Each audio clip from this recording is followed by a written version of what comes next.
Have you ever wanted to speak with somebody about getting off of artificial birth control, but you've been scared and nervous and have no idea where to begin? Or maybe you are looking for different options, but you're not sure where to look or where to start. Today on the podcast, we have the incredible Jamie Rathjen talking about how to ditch the pill, how to have these conversations, why this is so timely and important in today's modern society. That is what is coming up on the Fearless Future podcast.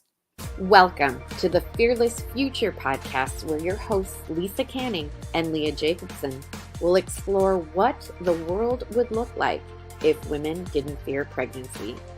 Through education, community, and healthcare solutions, Guiding Star Project strives to make this a reality at our physical centers across the United States. Join us. Jamie, welcome to the podcast. Jamie, how are you today? I'm awesome. I'm so excited to be sitting here with you today, Lisa, to talk about a topic I'm very passionate about. So doing well. It's a sunny day. Kids are off to school and we're ready to rock. Now, many people here in the Guiding Star world will be very familiar with you. You have been a longtime friend and partner of our movement. But anyone who may not be familiar with you and your work, would you please introduce yourself? Sure. Yep. So 8 years ago, I felt very called to start a Guiding Star location in Waterloo, Iowa. So my husband and I and our 4 kids, we live in Iowa. And we were the second actual location there was. It was a very new concept at the time. But I felt very called to start this center, mostly because it followed me getting my master's degree in community health education. And I thought Guiding Star, and I believe it still is today, the answer to these issues, because I studied on my master's paper the barriers of disseminating fertility awareness methods by medical professionals. And I studied all the reasons why they do not prescribe birth control. There are lots of reasons, and we could talk about that during our episode today. But I learned about this all and shortly after found out about Guiding Star. So got that started. And then in 2020, I then partnered with Teresa Kenny, who is a women's health nurse practitioner and NAPRO-trained physician. And we started the Hormone Genius Podcast with now over 600,000 listeners. And then also launched Fiat Institute, which is a hormone school. Basically, I train women to have a business and to certify them as hormone coaches. So I just have felt very called to this area of women's health. Started in the 20s, and now I'm 40. And happy birthday. You just did the keynote address on your birthday at the Guiding Star Cedar Valley Gala this past weekend. So what a wonderful way to spend such a milestone birthday. Okay, I'm curious, Jamie. Mm-hmm. Where did this come from? Like, was this in your childhood? Was there a specific event where you remember, I care about hormones? Because I don't know if everyone would say they're obsessed with hormone health. What was it that made you wake up to this personally? Yeah. Well, what's interesting is even when I was young, I was very uncomfortable with my girlhood. I felt I did not like wearing dresses. I did not like any sort of attention on me. Not to say that all girls want attention and want to wear dresses, but in terms of like, again, the quote unquote society's, perspective on girlhood or whatever, I felt very uncomfortable. And so growing up, like I wouldn't even reference my breasts as breast. I'd call them chestal units in a funny way, not like because I was serious about it, but I always just felt kind of goofy and uncomfortable. So it's very funny and interesting now that like my profession and work is teaching women about their womanly body, about their reproductive cycle, about their cervical fluid, about all these things. And I love it. So to answer your question, no, I was not raised being super comfortable, not because of my parents or just, my microphone, but just personally as my temperament. Grew up in a very like pro-life home and family. But what really got me interested in this was when I was getting my master's degree in community health education. So I'm very, into this preventative health care model. And it was when I started studying fertility awareness-based methods that this became a passion of mine. And the reason I was studying that was only because my husband and I were engaged to be married. I knew I didn't want to be on the pill. And that was the only reason I chose that topic. I'm like, I'm going to graduate. I need to. And I don't there was no other reason that I chose that topic besides just becoming really good at charting my cycle myself for our own marriage. And in that, it my heart just awakened when I started learning. And then I started getting really convicted and mad, so angry that women are not being told about this. And that it took me in a master's degree for community health. I never learned about any of this. And it was only until the very end of my degree, where I have to do my big research paper, that I chose this topic and learned about it for myself, that I started getting so frustrated. So that's how that started. And then there was a very very pivotal moment later on that I can share too. Let's get into the mad, Jamie, if you'll allow it. So we had Lindy Trowbridge on the podcast recently, and she is the executive director of Guiding Star Marshalltown, not far from where you are in Iowa. And she shared her own journey. She had been on the pill for, if I'm not mistaken, years, maybe 10 plus years. And she shared it so poignantly on the podcast that she felt that she had been wronged. Why did no one tell me? So let's start there, and feel free to be as mad as you want. Oh, man. Why is it so common that people feel like, why didn't anybody tell me? Why does this exist in the first place?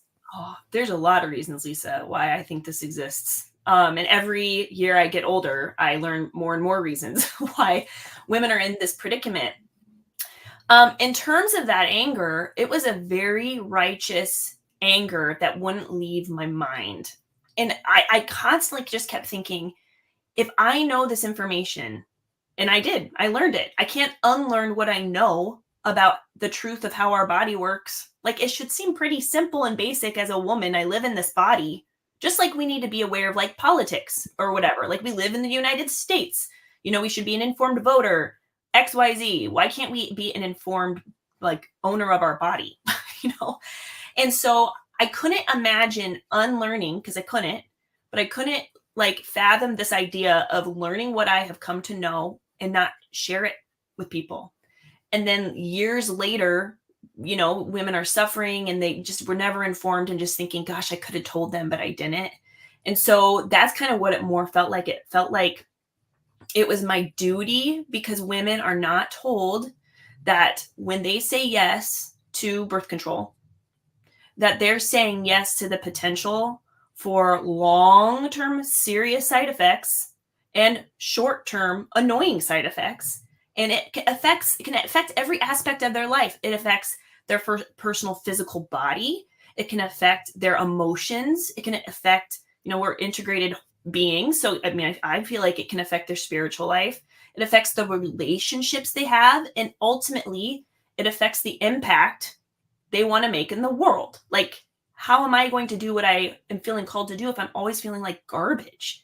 But women feel like that's just the way it has to be a woman. You have to feel like garbage. But women deserve better. If women are on the pill, which they are, 60% of women are on the pill for health reasons. The pill's just serving as a band-aid, like a bandage. It's not fixing the issue. So don't women deserve to be treated as a whole person for their health? So that's one thing that just makes me mad, is that women are not informed and they're suffering unnecessarily because of it, for sure. The second reason, the doctor, right before you get to there, I'm so excited to hear it, but the doctor is seen as one of the most trusted professions. Doctors and nurses are seen as such a trusted individual. So it makes sense. I just want to, for the person who might be listening to this and thinking to themselves, well, my doctor told me it was okay. It's not wrong that you trusted them. I just really want to say that out loud, that this empowerment is starting to get very, what's the word? Popular sounds too trite. More and more conversations are happening today now thanks to the work that you're doing, thanks to the work that we're doing here at Guiding Star in our centers, where more and more people, not just women, more and more people are waking up to the fact that there are lots of other ways to treat something besides a synthetic pill that has damaging effects. Okay. What's that second reason that you get mad? Well, the second reason I get mad is for the doctors themselves. Like in med school, during my research paper, I learned that the majority of like physicians, medical doctors going in for, advanced medical training, they don't even learn about like charting the cycle. They don't even know. So just imagine growing up, never really hearing about, the cycle. Maybe you're a guy, like if you're a guy, you don't have a cycle, I mean, maybe your mom didn't talk about it. You don't have sisters. Maybe you do, but they don't talk about it. You go to med school and, you just hear that when a woman has a difficult period, you put them on the birth control pill and then you move on, So 51% of medical professionals never even learn about charting the cycle or using the cycle as a vital sign of health, which it is. It's a vital sign of health. The other 49% of medical schools teach that you can use the cycle as a way to time pregnancy. But very rarely would they ever say that you can use the cycle as a natural way to avoid pregnancy. Like in these med schools, birth control is still the answer for birth control, And so I get mad for the providers or the medical professionals, because a lot of medical professionals, they really, like, they're going into med school because they care. Like most of them, I hope. I mean, they want to help. And so that's how you know you have an awesome gem of a medical doctor, is when you share this and they're interested in being a student of this. Like they're willing to dig in. So that's the second thing that frustrates me about this. Third thing is this. In my, again, graduate study on this topic, when I would interview these doctors and nurses in our community, so I literally got these people on the phone and I asked, how much do you know about this? What comes to mind when you think about charting your cycle? 90% of them said, well, I don't believe the rhythm method is an effective way of avoiding pregnancy. And every time they said that, I get angry because the rhythm method was used in the 1920s. They're like 100 years in the past. So the moment they said rhythm method, I knew they didn't know about the cycle, because this is not the rhythm method. But I'd ask, like, how were they raised? Not like going into all the avenues of like parenthood and childhood, but like, did your parents talk to you about the cycle and about avoiding pregnancy and like what that means for your relationship? And like, what was that conversation like? And all of the providers or all the professionals, medical professionals who were thinking that it was the rhythm method, and they were, they weren't aware, they were just never told as a child. But the one medical professional that did offer this as an option for couples, she was the only one that actually it was told her when she was young. Like the only reason she had that frame of mind or that opinion was because of how she was raised. So that taught me a lot, So that's kind of like my overview of that paper, and it just made me angry, but it made me feel like I had to do something about it. So do something. You have contributed, I would say, incredibly to the conversation around how to ditch the pill. So let's get into that. We've kind of laid a little bit of context and framework around why this is so prolific. What do we do when so many women are being this just automatic treatment? And actually, before that, can you actually just spell out a little bit? Why is the pill so damaging and dangerous? Just spell that out quickly. Yeah. Well, there's lots of different types of contraceptive methods. There's hormonal contraceptive methods. There's like the copper IUD, and there's non-hormonal contraceptive methods.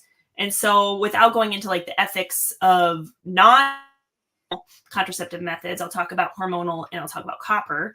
The reason why they are harmful is because truly, like, the World Health Organization calls birth control as a type 1 carcinogen. We think about breast cancer, and when we are being pumped full of synthetic hormones. So for those of you who aren't aware, with birth control, and I'm going to again break it down the hormonal forms, and then I'll mention the copper IUD. But there are like there are birth control methods that have a combination of both estrogen, which is a synthetic estrogen, it's not your estrogen, and progestin.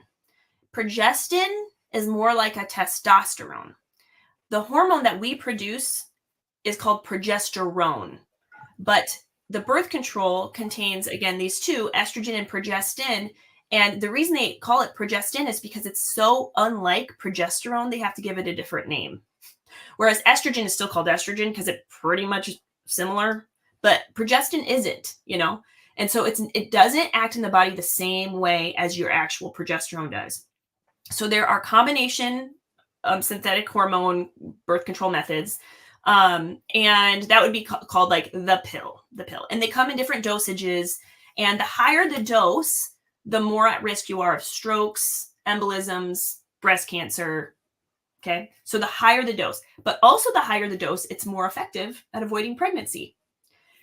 But if you're bringing in a birth control method that isn't as high dosed, so not as high estrogen, not as high progestin, then the risk of pregnancy increases. So it's always wondering like, well, which one, do I want to, choose? And then also if you've had history of breast cancer, if you're a smoker, there's all these different like reasons why this combination birth control method isn't safe. The second one is called the mini pill, or birth control methods that are just progestin and there are no estrogen. So progestin, again, they call it the mini pill. Often it's prescribed to women after they've had a baby. And this method is not nearly as effective. And the sole focus is really to thin the uterine lining so that if conception does occur in the fallopian tube, that implantation will not take place. So that's kind of the function of the mini pill. And then thirdly, the copper IUD has been shown very seriously to impact mood and our mental health and wellness. There's a lot to the copper IUD. A lot of people choose copper IUD because they think it's safer and healthier because of no synthetic hormones. But no, minerals, copper is a mineral. You can have too much of it. It can be toxic. Minerals do affect your hormones. And I would say it's one of the biggest misconceptions in women's health that the copper IUD is safe. And I've personally lost a friend to copper toxicity. And so I'm very passionate about it. And that also makes me mad, Lisa. So that's kind of like this like high level, you don't want these synthetic hormones. And really what the synthetic hormones are. When you don't have something that's natural to your body and you take it day after day after day after day, it affects every body system. Hormones affect every body system. It's just not your reproductive system. I read somewhere once that when we take hormonal contraception, it changes 150 things about our body. Even it changes the shape of our cornea, because when we take birth control, it decreases the water in our body. If the water in our body is decreased, we blink more. If we blink more, it starts to reshape the cornea, just to give an example. So, and then our gut, like causes leaky gut, causes thyroid issues. I mean, there's all these issues that women are suffering from, maybe not knowing why. But the first question doctors, therapists, whoever needs to ask is, are you on hormonal contraception? If someone's coming in for a mood disorder or anything, that's always the first question that should be asked. So I hope that gives you kind of a good overview. Yeah. And I really am curious if anyone's listening to this and they're asking the question, why on earth would so many women sign up for this? Like, that's a good question to be asking. That is a good question to be asking. All right. So now what do we do? If we're asking this question, okay, oh my gosh, like why on earth would people be signing up for this? How come more people don't understand this? What do we start to do when we have these ahas, when we are now realizing, maybe I don't want to put myself into this toxic state, but I do want to have some sense that I can naturally or more naturally, I want another option when it comes to either understanding my health or family planning. What do we do now, Jamie? Yeah.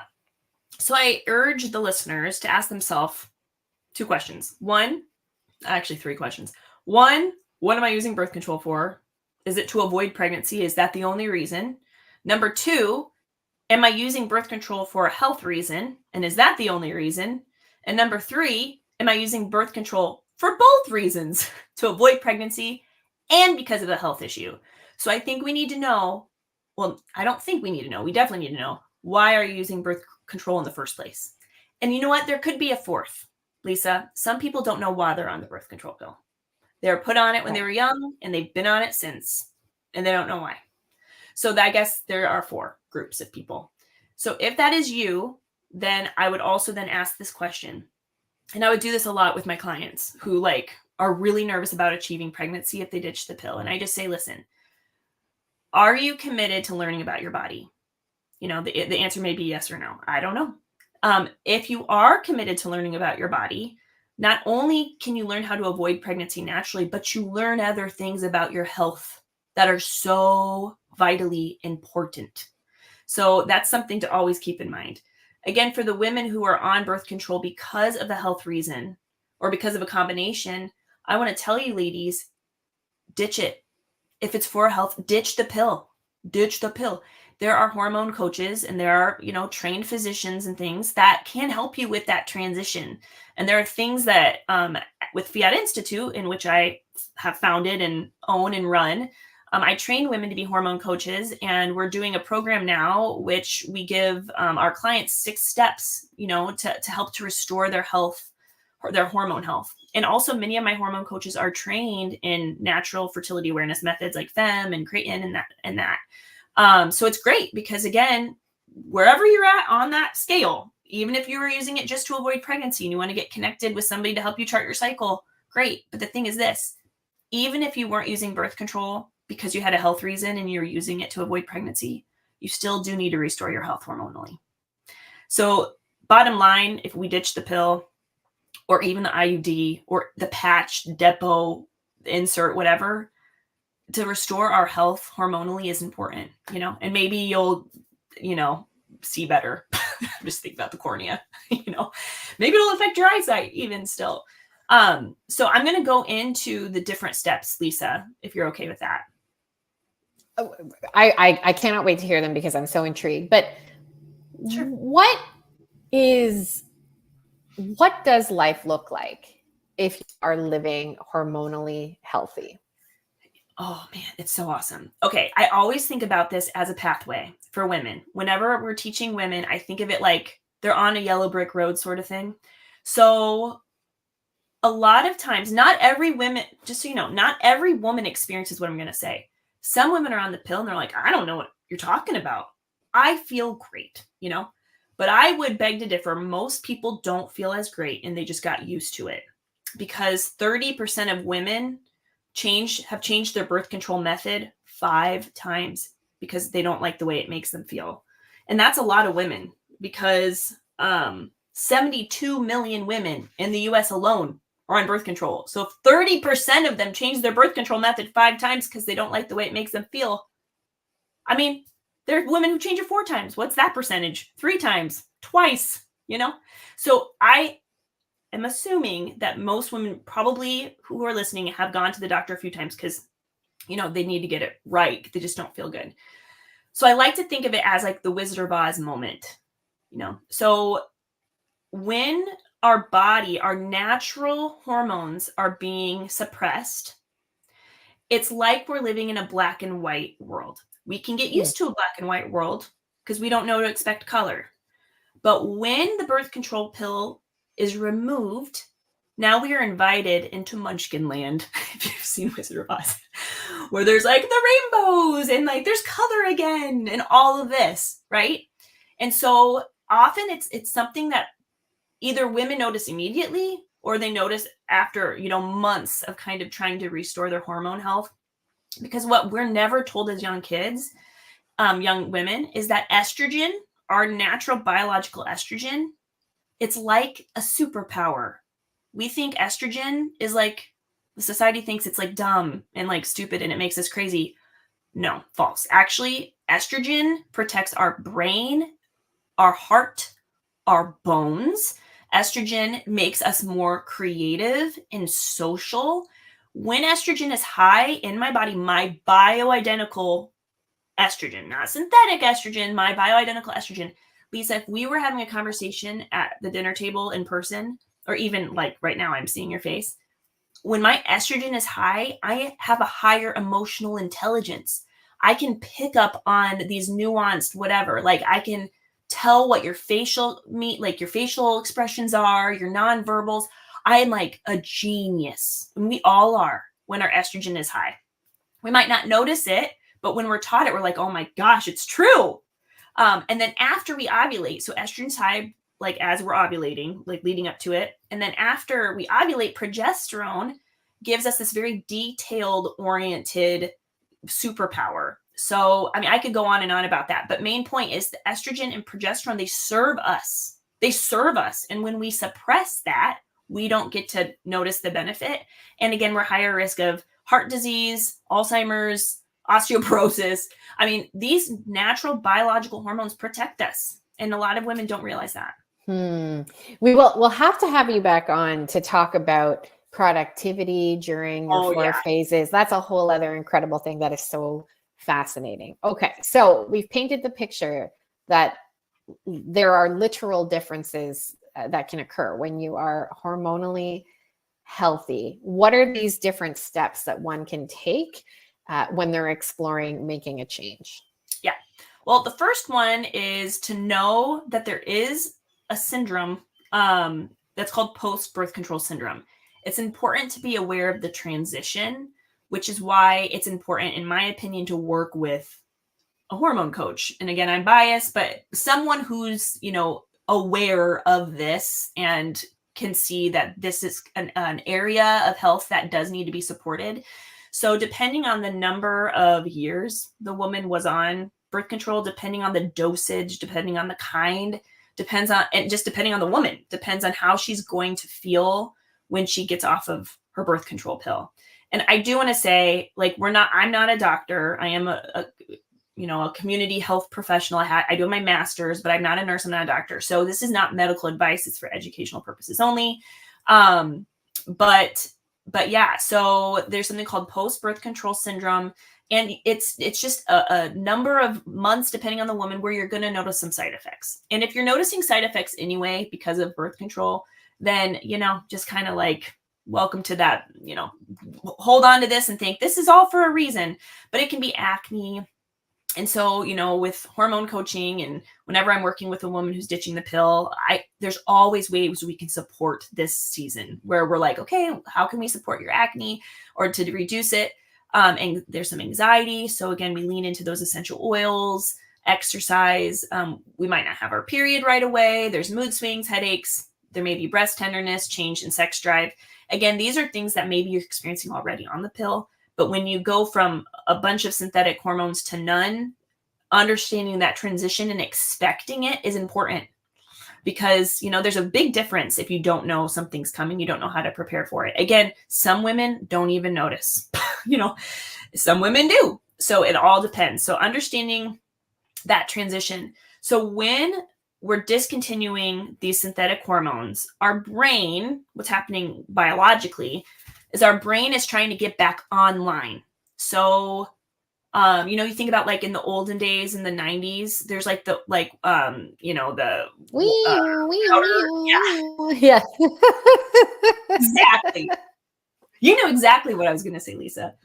We're the same age. We grew up with the router at the same time. Yes. And the noise, ding, ding, crazy. So slow. That internet connection was slow. That's kind of what it's like. Imagine that being your brain. So it's kind of like your brain is that old router and it's trying to, or even think of it as a muscle, it's trying to get back into the rhythm of sending signals to your ovaries because that's how that works. Your pituitary gland in your brain is the master hormone and it's like the pacemaker of hormones. So it's pulsing and always sending out hormone messages.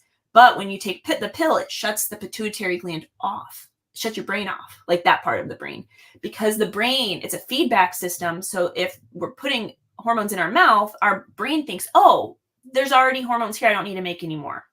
It's really high level. So that's what's happening behind the scenes is your brain is trying to get back online. And it can take 6 to 12 months to kind of start cycling normally, depending on the woman. Some women, again, get their period, like in a very regular way. So all of it varies dependent.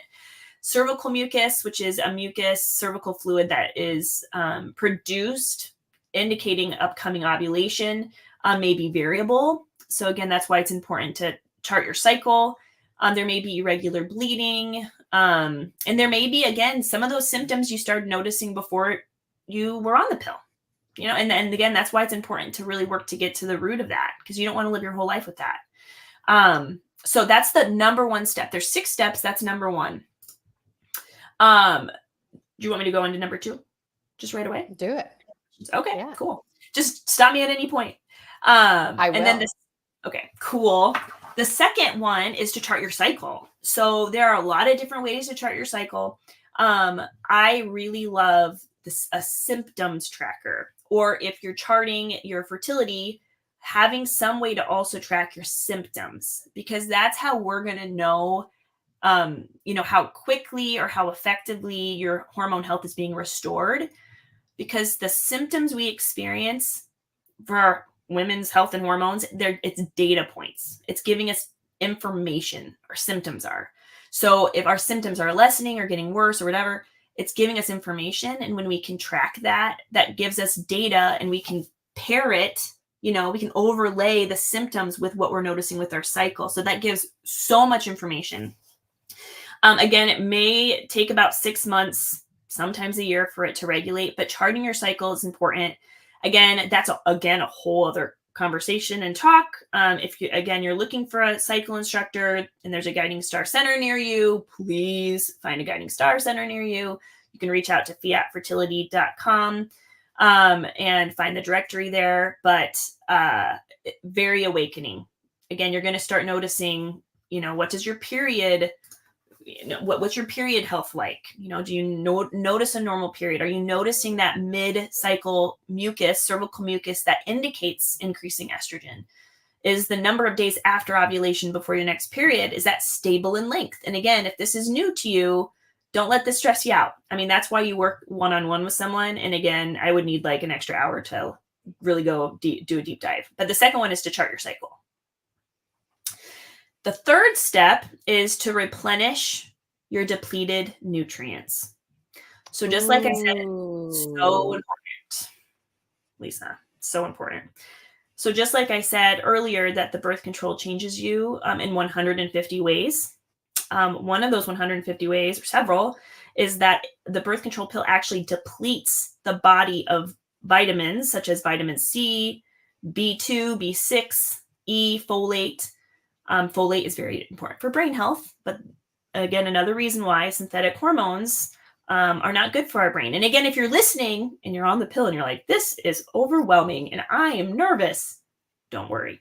Don't worry. We are like so there for you, and we're here to journey with you. Birth control also depletes magnesium, and magnesium is really important to stay calm. So that's why sometimes when people are on birth control, it can cause anxiety. Selenium is a very important nutrient for your thyroid, and zinc, which again, zinc is like a very powerful mineral. So vitamin. So links have been found between, again, these nutrient deficiencies and other health conditions such as blood clots, depression, and anemia. So the third step is to replenish these depleted nutrients. So we even have like a cycle specific recipe book and there's desserts and snacks and meals and breakfast and all these things that then during the phase of cycle you're in, you pick a meal. And then, in each of these phases very specifically have, the selenium and zinc you need when you have your period, very specifically, magnesium in your luteal phase. So very important, but we help you with that too. I want to pause for just a moment because, again, if somebody is thinking, gosh, this is so overwhelming, there's no way I can do this, it's another thing to do. Here's what I just want to offer is that data can bring us freedom. Like, can you imagine trying to look at a cookbook and just randomly being like, okay, well, I really hope this is going to support me right now. And it probably will, right? But if you have that data, of, oh my goodness, this particular meal at this particular week in the given month is going to be particularly supportive to me. Like, just think about that. Think of that potential. Think of that possibility. It's kind of like, if we continue the router, this might not be a perfect analogy, but it's like things can't work optimally if we're not set up properly. If I'm really far away from my router, my connection might be slow. So it might not be the perfect analogy here, but we want to ensure that the machine that is your body is working optimally. How do we do that without having data, right? I think that would be very, very difficult. How can you see with the naked eye? We have to have some kind of material in which to diagnose. So I think this is what I really wish everyone knew, is that this is possible for all. It is possible for everyone to receive information, and how helpful it can be for someone's life to have this information so that you can, again, be living from this confident place. Do you want to share the final 3 things, or do you want to save those for another time? No, I can. I would love to share the final 3. I will say as well that, sometimes it feels like if we're going to change something about our life, like that we feel victim to that. And in some ways we are, like, it's something that's happening to us and we lose kind of a sense of power. And that can feel scary, but I think that's why it's very important, like you're saying, to have this data, or like a recipe book is something then that brings control back into your hands. You feel like, oh, I can do something, right? Also, what happens, or what helps in this time where we're feeling, a little bit of like life is happening to us, I want to make this decision for my health, but it seems scary, is the sisterhood, like community. Because healing doesn't happen in isolation, and nor is information transformation. Like, you need someone to help with transformation. I know for me, anytime I try to like do something and it's important and I'm just getting the information, that's not transforming me. I like need to massage it and talk about it and get encouraged by it or ask questions. It becomes more alive. And I think because this is such an important topic, it needs to become more alive, and you're not alone. You're not alone. And that's what makes this so much better. So high level, gut repair. So unfortunately, birth control does affect our gut lining, which can cause inflammation and, again, a number of struggles that follow. Also working on detoxing, just decreasing our toxic load. So anytime we take any medicine, or it doesn't just have to be birth control, it could be any medication, even if it's ibuprofen, or, you're, cleaning with Febreze, or you're getting your Glade plugins or whatever. Like, any time that our body, breathes in or consumes something that isn't natural to us, especially, it can be harmful to the liver. So we just realize and recognize that, and there are natural ways to start helping support our liver while we're detoxing. And again, that can always vary based on, the comfort level of whatever. And some people get really into it, like me. I love it. Like making my own like essential oil, like counter cleaner. Other people, it overwhelms them. So again, we kind of, know yourself. And then lastly, Lisa, is restoring your trust with your body. So restoring that relationship with your womanhood is kind of how we wrap up this process, and how I encourage, and again, a big part of that, again, is being in community, getting used to kind of charting your cycle and being more aware, and, just seeing your body for the good that it is important. Kind of starting to reframe some of these distortions we have about the pain that womanhood causes us. And again, that's loaded and it can be hard, really hard. But that's the step that I think is one of the most important steps, honestly, is working to kind of rebuild that trust with your womanhood. And this can take time. The path of healing is not always quick. It can definitely take time. So what about for those of us who have a friend in our life, or a sister or a family member and we really feel convicted that we want to share something with them so they can consider ditching the pill as well. Mm-hmm. How do you even begin that conversation, Jamie? Because I can imagine that some people might feel like, well, they might feel judged, so I don't want them to feel judged, or this will be uncomfortable, so I'm not even going to do it. What advice would you give for people who really care about women in their lives? How do they begin these conversations? You know, as an outsider of a person, as somebody that's, you know, a friend or a sister, we can only really do so much, right? So, you know, if it were for me, there's like different like categories of people I know. There's like acquaintances, you know, there's like really close friends, like they're my sister, they're like my best friend on the planet. And then there's just kind of like the middle group where, yeah, we're friends, but, you know, cool. I think it's knowing what your relationship and that trust that's already been formed, like what are conversations before that you've had that kind of mirror maybe the intensity or not necessarily the intensity, but like the importance of this conversation. If those conversations happen, then I would say you probably are very welcome to bring that up to your friend. Possibly. Every woman's so different. You know, maybe marriage is on the rocks and it's all about timing and it's not a time that you would bring it up. Maybe they are complaining about side effects of birth control. I mean, I think if there's any kind of complaint or they're sharing with you a discomfort of some kind, that is like definite open doorway. Hey, you know, have you heard there's actually, you know, some restoration, like a hormone coaches or whoever that can help you with kind of restoring your hormone health, if that's something you're open to, and really asking a lot of questions. Like, you know, you complain about these headaches a lot. I mean, could you think it could be because of your birth control, you know? And they're like, well, I don't know. You know, what would happen? Like, how would you feel during the day if you didn't have these headaches? You know, how would that impact it's always about creating that future scenario of the future person. So, and that's the ultimate goal for anybody to want to change, is we want to have the hope of what it could be.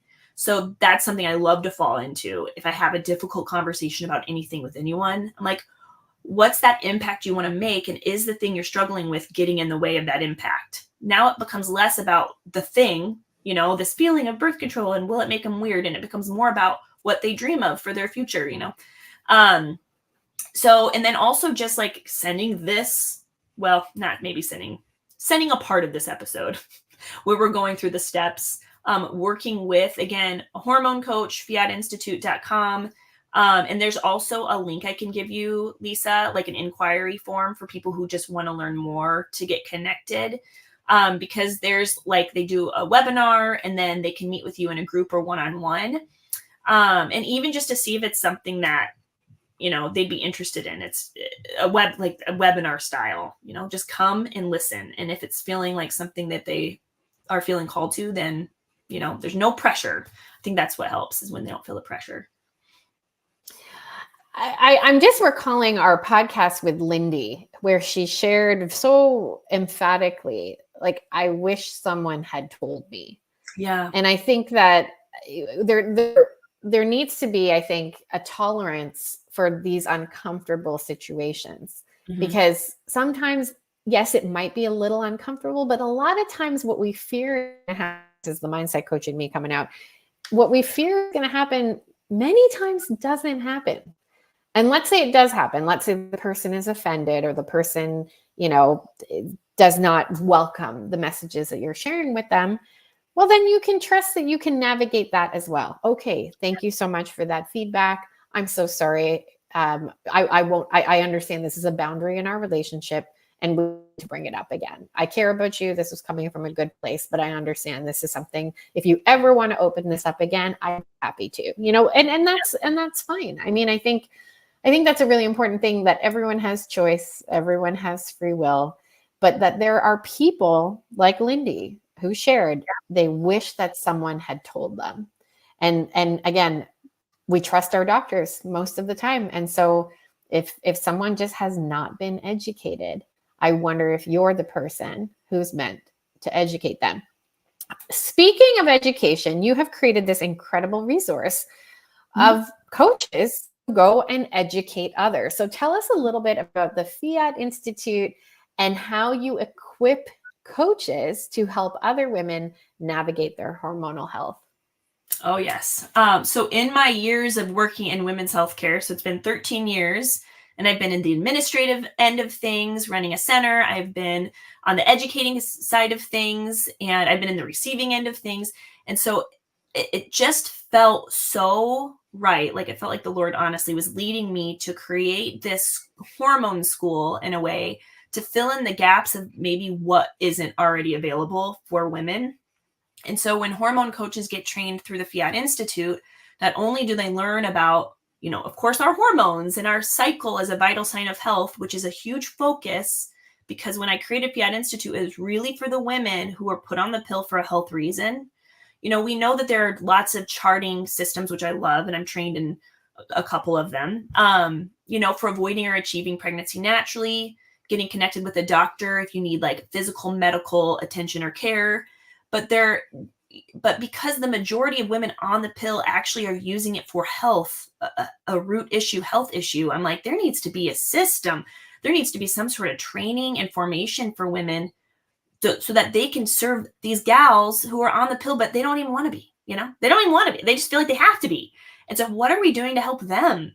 So that's really where Fiat Institute was born. So they're, again, trained in how our hormones affect many systems in our body and how many systems in our body affect our hormones. Gut, inflammation, liver, adrenals. We talk about cycle syncing and biohacking our cycle. We talk about natural tools like essential oils and herbs. We talk about movement and food and how all of that affects hormones.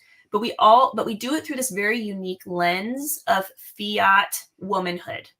So because as women, and our estrogen makes us this like awesome genius, even if we're not menstruating and we're in menopause, we still have these like beautiful feminine genius traits about us that when we can pour those feminine genius traits out, like our nurturing, maternity, sensitivity, our intuition, when we can pour that into the woman we're serving, that alone can be transformational, to feel that love and to lean into that nature of woman.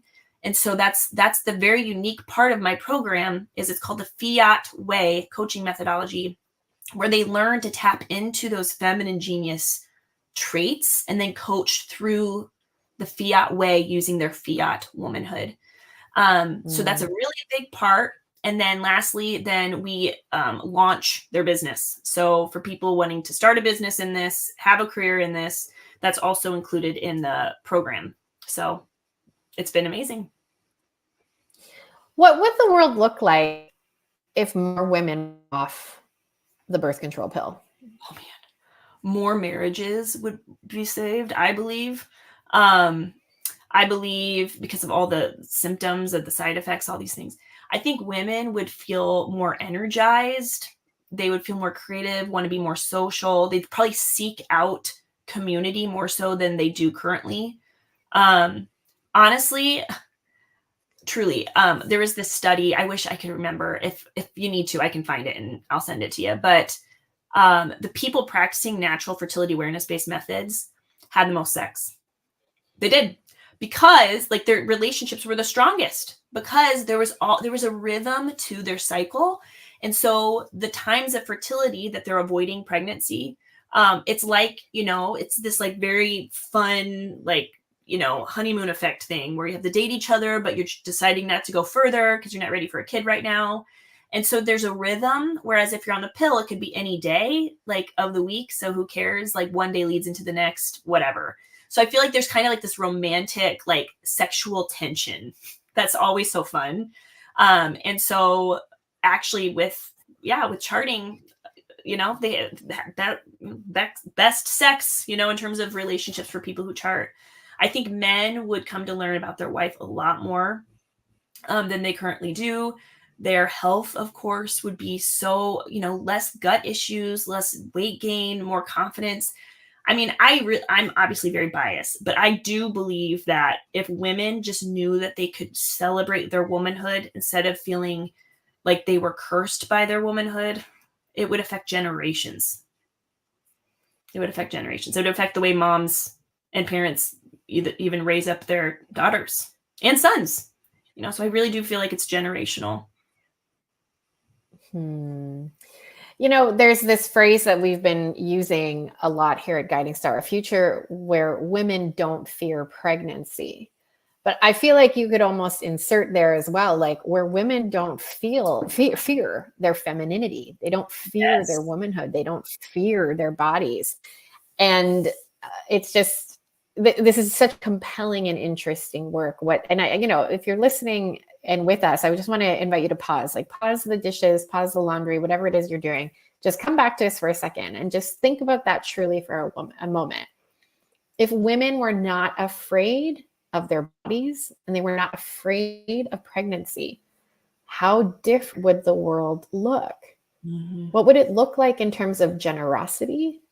What would it look like in terms of a nurturing almost atmosphere in society? What would it look like in terms of its impact on women to be collaborative with each other? I just invite you to ponder, because I think it's a worthwhile thing to ponder. I think it would be a happy world if we lived in less fear. Jamie, I could honestly talk to you all day. I think you are a machine. I think you are just this absolute force. Your feminine genius is a powerful one. It's a delight to know you. Is there anything else you want to share today that you haven't had a chance to? Yes, totally. If you do not have this book, and you can get it through Lumen Press, Guiding Star, The Happy Girl's Guide to Being Whole by Teresa Kenny. Her and I have a podcast together. I think I mentioned that at the beginning, the Hormone Genius Podcast. But this is our 5th season. And please subscribe and listen to that podcast and share it with your friends, because again, it's kind of like, the rule of 7, whether that's a myth or if it's actually studied and real, that the more times you are exposed to a message, the more inclined your brain will believe that thing is true. So sometimes even with that question back to like, what do you say with your friend? It's getting this message in front of them, at least 7 or whatever times. So it kind of brings down that stress response probably from the brain that this is, different and dangerous. The more we have that exposure. So Hormone Genius Podcast is a great way to kind of that steady drip of exposure of just how wonderful our hormones are. So that's the last thing. fiatinstitute.com. If any of you guys are feeling called to be a hormone coach, I would love to connect with you. I do really have like this vision of just these women serving other women. I feel like that's what the Lord wants terribly right now in our culture. And I'm just, so pleased to be here with you, Lisa, and to be involved in this movement, the holistic feminism movement with you guys. Love it. You have been such a champion of Guiding Star since practically its beginning. And we're so grateful for, again, the force that you are and linking arms with us as you do. We also created some content, you and I together, and Leah and other voices, around last year, or maybe even 2 years ago. We recorded a symposium where we did go into the topic, how do you talk about birth control without maybe not coming across as a religious freak or as, really overbearing. So there's a whole symposium that we recorded that is available for free, completely for free, in the Guiding Star Academy. So that's another resource that people could point a friend to if you want, because it's very accessible and completely free. Jamie, thank you so much. Everybody, go and check out the great work that Jamie is doing. The links for where she's at are all below this episode, wherever you are listening or watching. And we'll see you next time on the Fearless Future Podcast.